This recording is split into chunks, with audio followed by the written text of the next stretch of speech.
Hi everyone, Michelle Fixit here. Today we are going to be doing a lot of change out of parts. So in the event that you are having issues with a water heater, more specifically one of the Rheem Performance or any of the Rheems that have the types of stuff that we have in this unit, then this video is going to be for you. We are going to be talking about and changing a burner assembly. There are two, if you're still under warranty, like our water heater is under warranty for this property, because it's a year and a month old and it's already having issues, but good on Rheem for sending out parts, even though they don't cover labor after a year. So this is the burner assembly. If you're having issues with your igniter,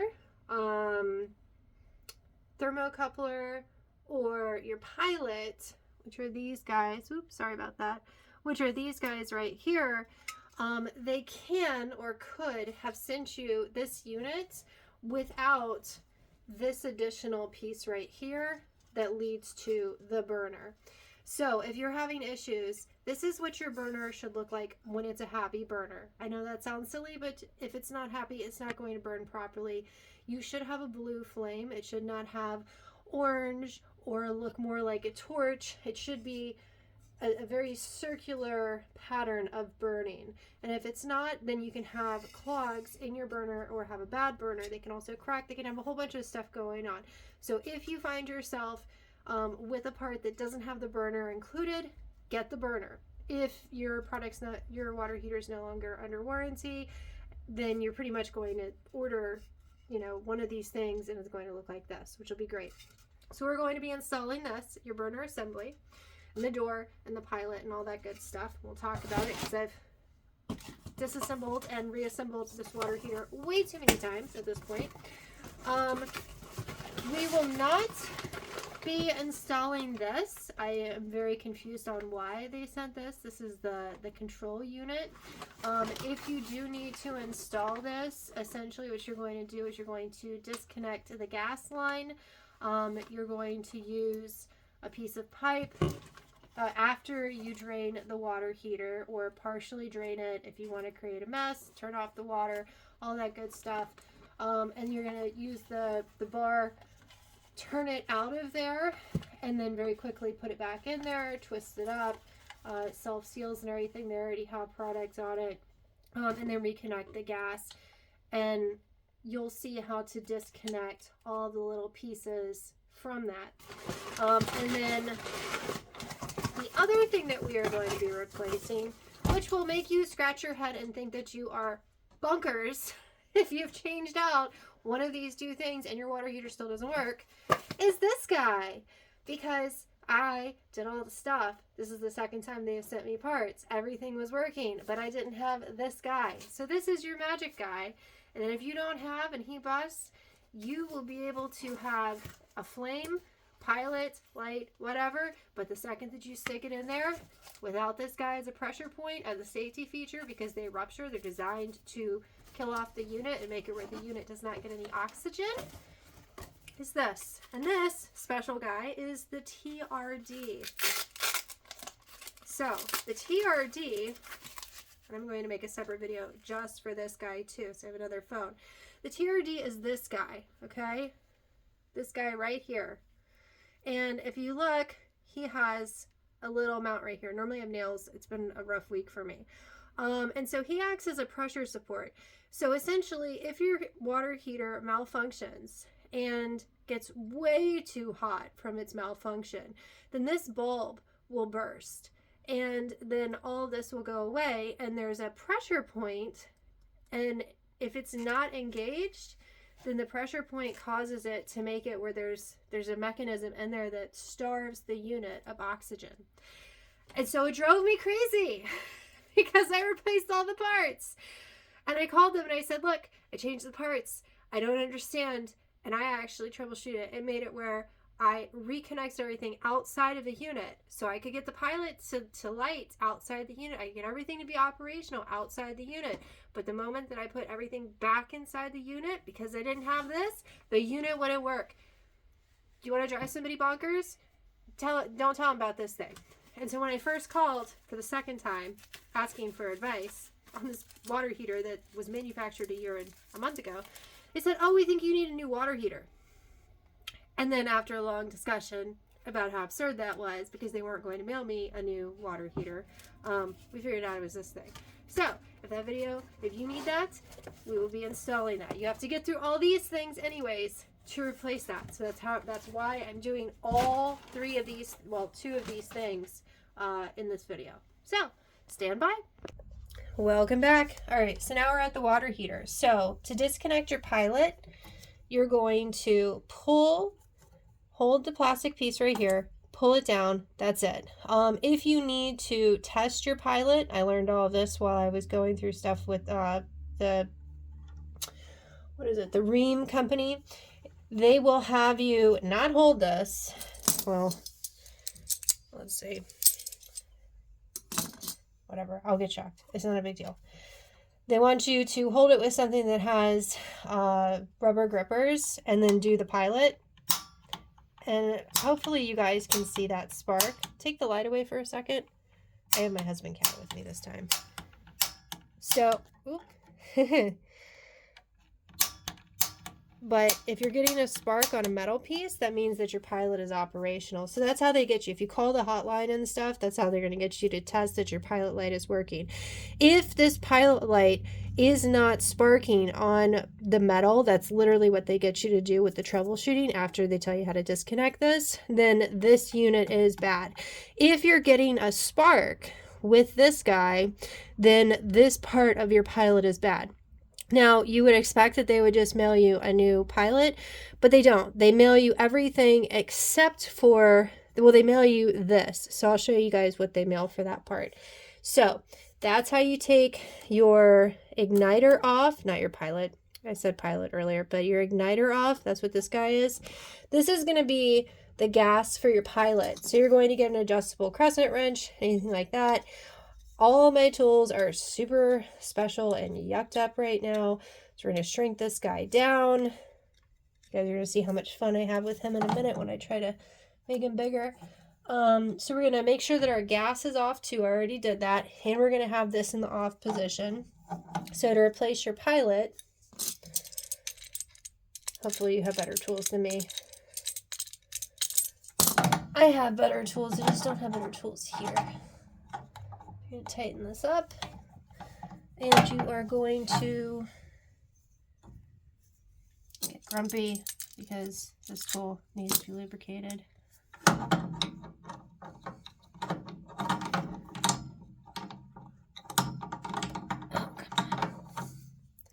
And I'm purposely trying one way and then the other because if I do it, sometimes it works, sometimes it doesn't. All right, so you're going to remove this guy. Quick little spin, and you disconnect him.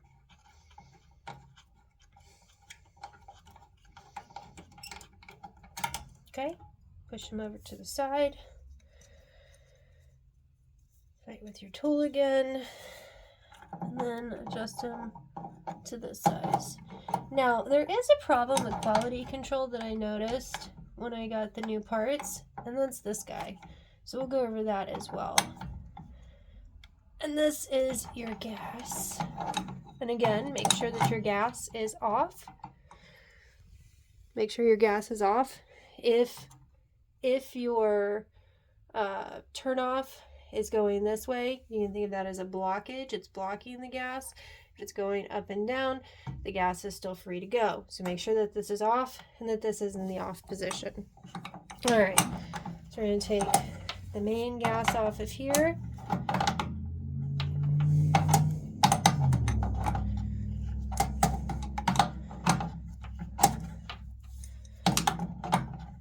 And the quality control piece that I wanted to talk about with this guy is he's made to come off, and he actually converts the heat from the gas here to be able to power the system here. And the first unit, I didn't have any issues with this, like the original water heater stuff. I'm going to pull this down nicely. But this guy, he's just kind of built for error, because even if you try to put a flathead in here, you have to fight him to get him out of here. And so if you even like mess with his wires a little bit, I'm really happy that they sent another one. But should you find that your new one is frayed when you first get it, like this one was frayed, there's actually a clip right here. So clip right here, pop it up, and then you have to have good connection with these guys.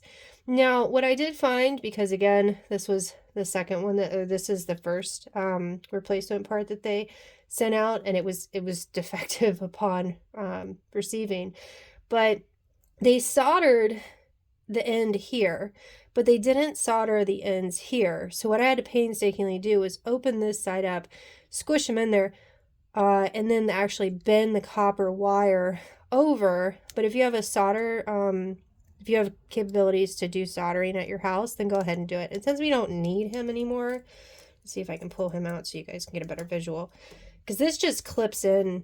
There we go. Well, the metal's still in there, but with this little piece here is soldered. This little piece is just free in there. You can probably try with a flathead to get him out, but he's just kind of a pain in the butt regardless. Like, this is just a bad design for being able to pull this out and do anything with removal of the system. So you're going to run into issues. So just, if you're not replacing this and you're replacing something else, take a lot of care with these parts. All right, the next thing we're going to be doing is taking out these 4 screws down here. You have to be watching my handy dandy husband is playing camera person. So the screws for this unit are T15s. You don't have to have a drill. You can use a screwdriver. You do have to have T15s though. And you're just going to carefully take these guys out.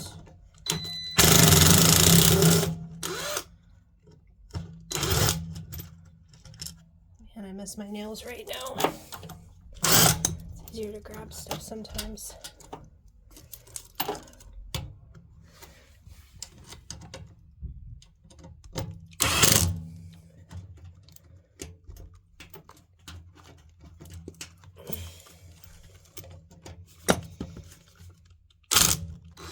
There we go.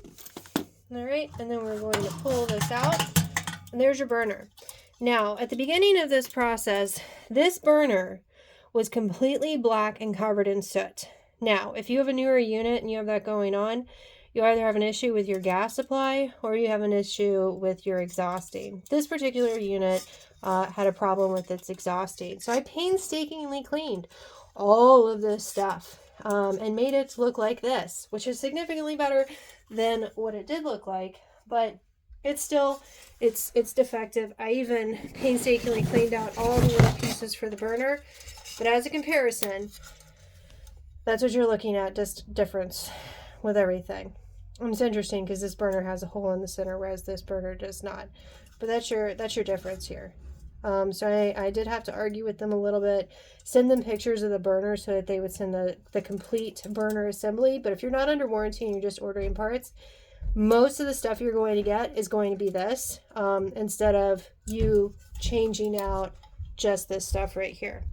So if you were under warranty and asked them for a new igniter,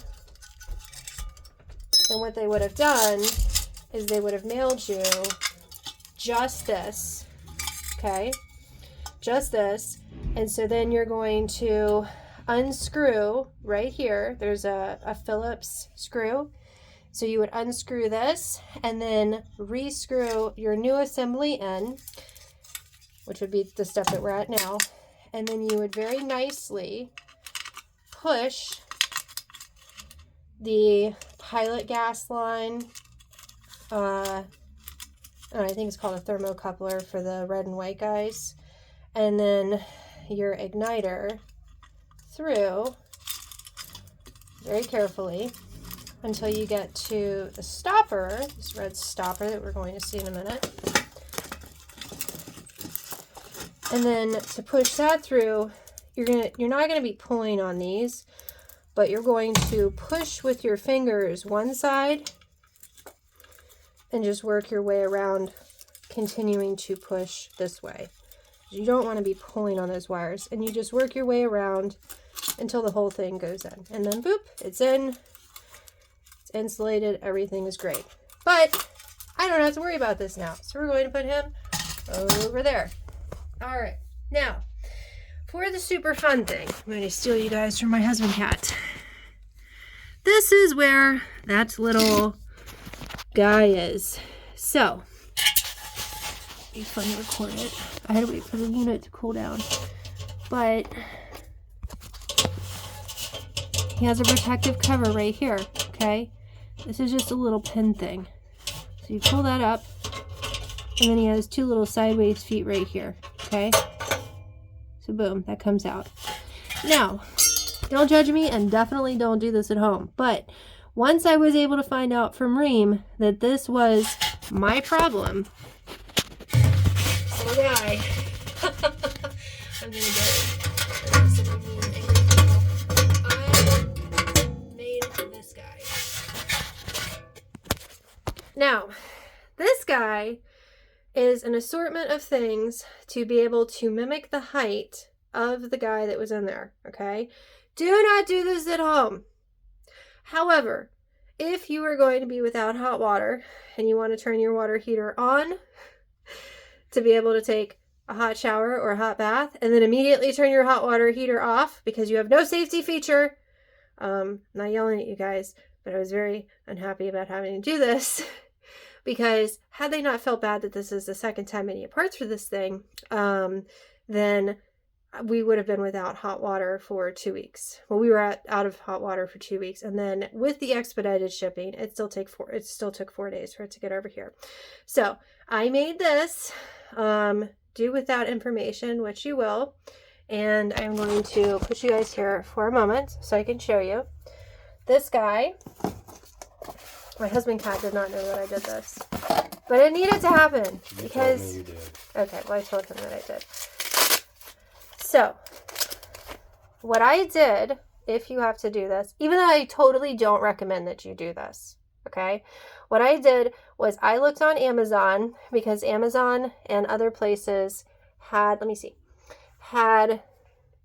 had a picture of this guy, okay?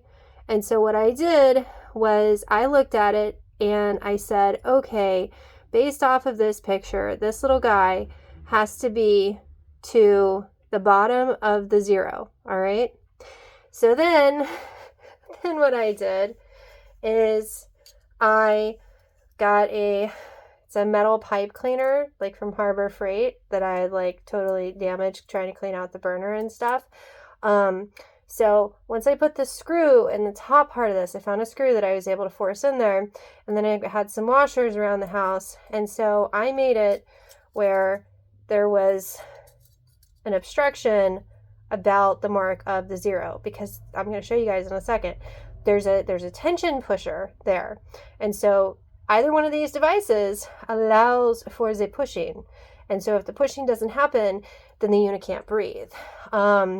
And then if this overheats, because it's glass, it is glass with oil inside of it, then it will explode.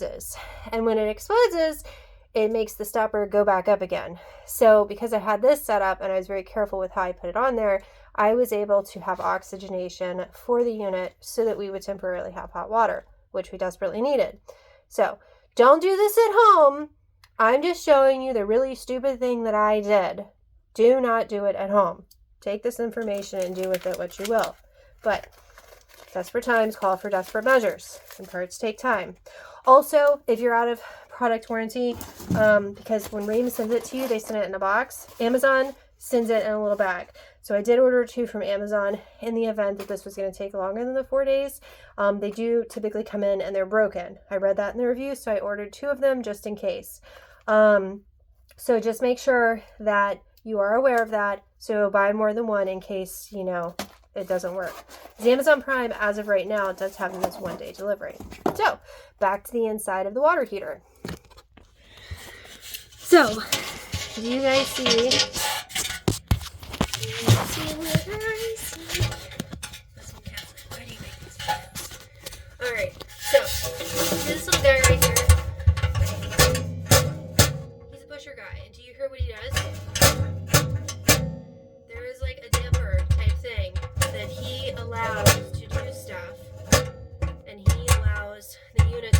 can't push down. So if you grab my random contraption and line up my random contraption here, you push it down. I can't seem to do it. And then you turn it, then he holds everything down so your unit can breathe, so that when you have all your parts together, it's pretty simple to be able to create a fire. It's fuel, which if your gas line's working, then you have fuel, spark, which is your igniter, and then oxygen. So without oxygen,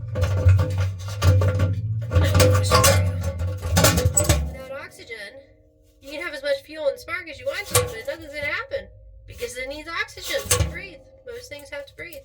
So don't make this. That's how that works. Don't try. Cats, don't do it. All right, so I'm going to pause you guys so I can get this set up, and then we'll install it. All right, so I have a handy dandy setup so I can possibly see better, and so you guys can possibly see better.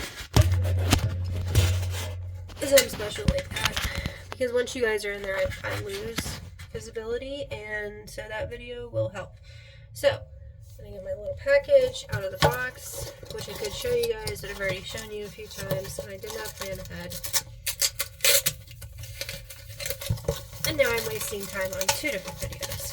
But, this is our new part, and we are going to line it up. You see? See that little blocker on it? I'm going to line it up right there. I'm going to use 2 phones to hopefully see what you're doing. And you're going to... It's hard to do. It's hard to see. This, they do not recommend a person do. They recommend a tech does it. Push it down. Oh, man. Little gizmo was way easier to do. But you have to shove it down, and then you're going to turn it sideways. So one arm goes one way, one arm goes the other way. And visibility is not... There we go! Now, look at that. We're back in action. So, one arm goes one way, one arm goes the other way, and then if you twist them at the right time, but be very careful, because remember, that middle piece is glass, okay? Glass breaks. It's bad. You don't want it to break. Ooh, I'm going to get this out.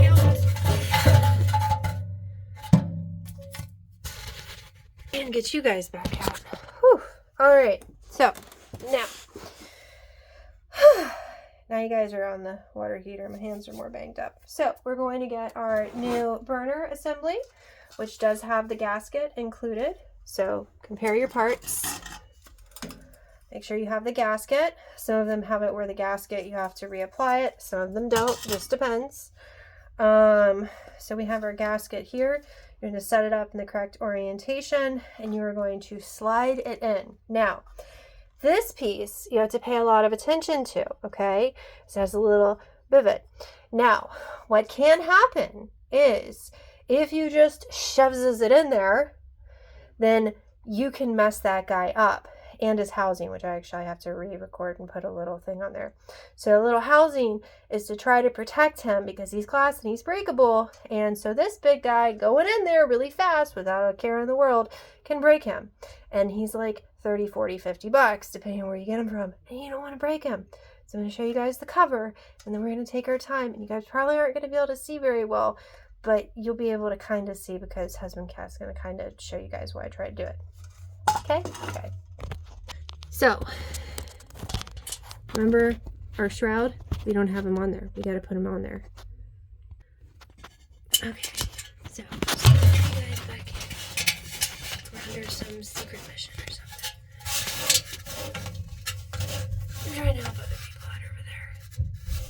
Okay. So, guard. Guard. 2 feet. They go in right there. And you have this other foot that goes in right there. And you want to hear a snap. Now, he protects them because now you have a metal clip here and a metal clip here, and he is protected. So don't just shove the thing in there. It's bad. Don't do it. Okay? Don't do it.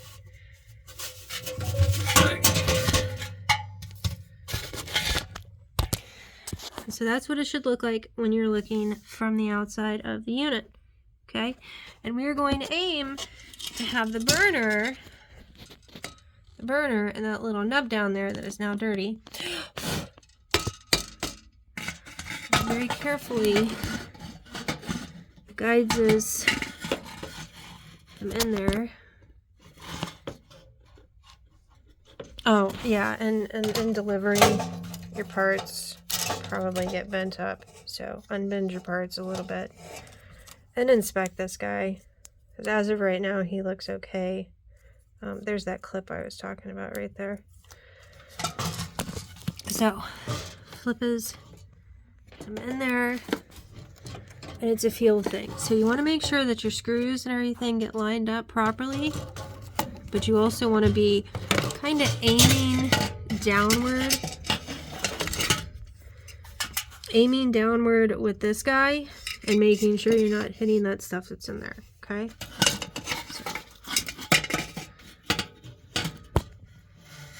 in, still maintaining that downward angle, hoping, wiggling, guiding, and then husband cat is going to record from here, right there. Okay. You should be able to like partially feel that it's not in a bad position, and it is kind of tedious. And this is one of the reasons why I do these videos, because sometimes people make it seem like it's super easy online, but it's because they're a plumber and they do this all the time. Alright, so you should feel that it feels secure. Now, the $1 million thing here is to hand tighten where those screw holes are. So that way you know that it's not going to break something, but it's also connected in the right spot. Because again, if you're forcing it, there's a problem. And right now, we don't have a problem. We don't want a problem. In a moment, I might steal you guys' light source. Alright. So that guy is in. I always do like the top ones first. Try to look and see. My hands look so bad. Normally I have French tips. It's terrible. Alright, so that one is in. This one I'm getting a little bit of resistance from. I'm going to back him out.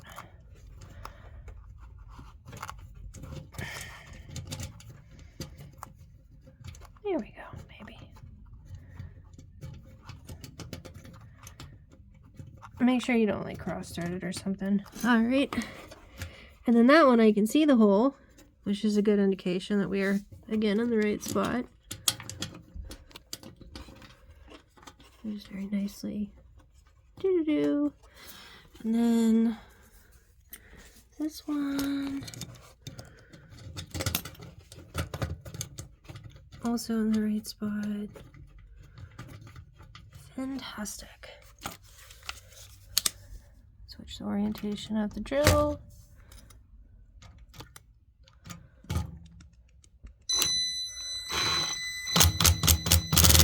It's an impact, so when it gets resistance, it makes noise. If you have a regular screwdriver, regular drill, it's not going to do that.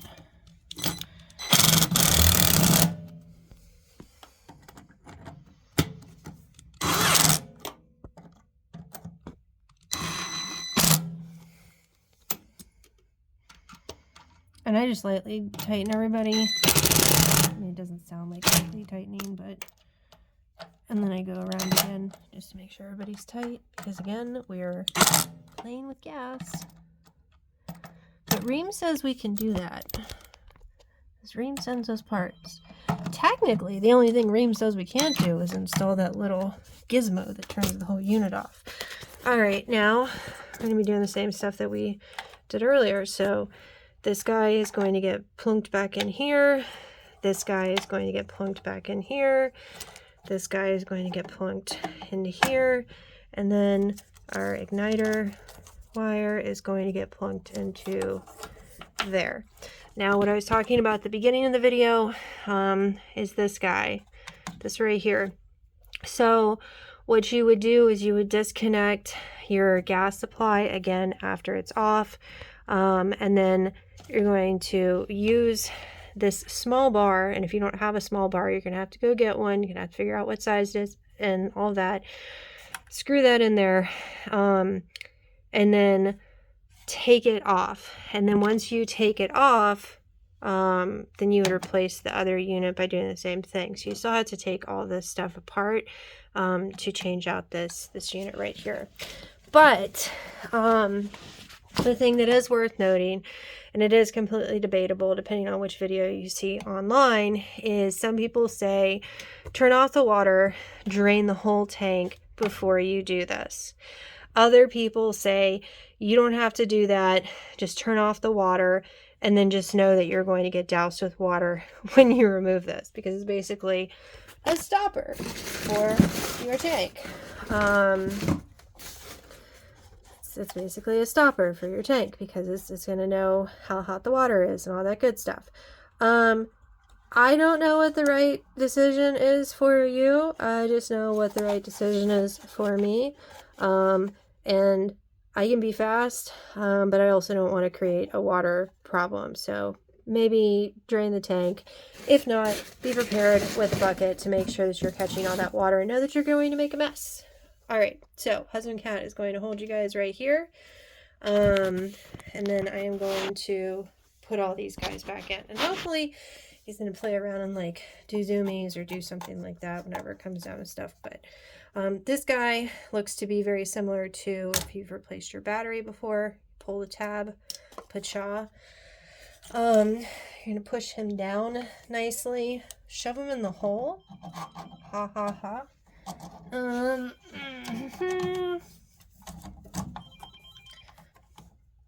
we go. Make sure that he is super sealed up. I do highly, highly, highly recommend, even though Rheem does not recommend or does not care to recommend, get a gas tester. So that way, since you are playing with gas, you know that everything checks out, sniffs out, and everything else. If you don't want to spend the $20, $30 for a gas detector, then what you can do, like after you're done and stuff, is you can put soap all over the non-electrical things, and when you turn the gas on, do it in gradual stages, because if you have a gas leak, not only will you possibly smell it, but it will create bubbles. And while bubbles are great and lots of other things in life, you do not want bubbles when you are playing with gas, as that means that things are bad. And you don't want bubbles when you're playing with tires, because bubbles on tires mean that you have a leak in your tire. We're going to be sticking this guy in here. So same principle. Shove him in there. Hold him in really tight. And then you're going to finger tight this guy. And this is kind of very similar to like doing stuff with your brake lines, where if it feels funny, stop, take it out, put it back on. But it's the same principle where it's got the little coupling thing and do it and then tighten it and all that good stuff. And this stupid tool is going to fight with us the whole way through. I know it is. Good grief. Come on. Probably going to pause you guys. It might be working. It's sort of working. And it needs to be lubed up. Somebody in there is going to say something like they did with my caulk gun video. And they're going to be like, oh, you need better tools. Well, this is what I had available for this project. Leave me alone. You don't have to have the fanciest tools. I do have fancy tools and cheap tools, but you don't have to have the fanciest tools when you're working on stuff, as long as you're getting it done. If you're doing something like this, you're more proficient than a lot of people out there. Tighten it, but you don't want to mess it up, so you want it to be very tight, but not we're going to break something. There we go. All right. We're going to plug this guy in. He is easy. You just go ping. And again, if you're having an issue, we'll go through it in a minute. But I am not a fan of this at all. It's poorly made. It's designed for failure. And then we're going to plug in our igniter. He doesn't feel proper. Make sure there wasn't a stopper. So you're going to line up. There's a little little thing in there. There we go. There we go. And you want that satisfying click at the end. And that's what everything is going to look like.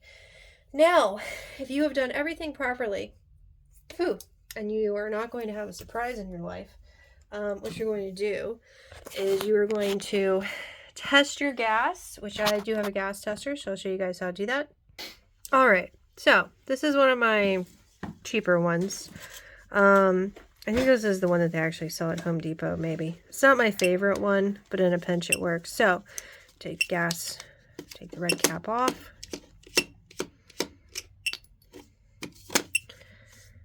That was the shield, right? Oh, nope. Okay, well, I already have the red cap off. There's another cap that goes on this. Clearly this one doesn't have it. So if you have the cap, keep the cap good. But if it has a hole in it, then you don't need it. So right now it's calibrating itself, and now it is good. So now that it is good, it will tell you if you have gas somewhere. You just run it around. And we're going to turn the gas up a little bit. I'm a very cautious person by nature, so I do like little small intervals, and I check. And there is no gassy gas coming out, even though the gassy gas is partially on. And I'm going to turn the gassiness on more. Everything is still good. No gas leaks. And now it is on full gas and no leaks. So, good job. We do not have a gas leak. Yay! The world is safe for another day. Husband cat thinks I'm weird. You're going to turn this guy off, put him to the side, and you are going to go from the off position to the pilot position. And if you know how to turn this on by yourself, this video is not for you anymore. But for me, I'm going to turn this off. And if you guys didn't know, if you angle your camera just kind of the right way, then when things happen, you can see them. So, do you guys see a spark? Oh yay, I see a spark. Now, that was the spark without the gas pilot being down. I have the gas pilot being pushed down. I'll put you guys back over here. We're going to see what happens. You guys are just kind of leaning. Look, let there be light. Now, since we have light, we are going to come back over here. We're going to continue to hold the pilot light down. And then, I'm purposely keeping you guys without a flashlight, we're going to hold it until this little status indicator lights up.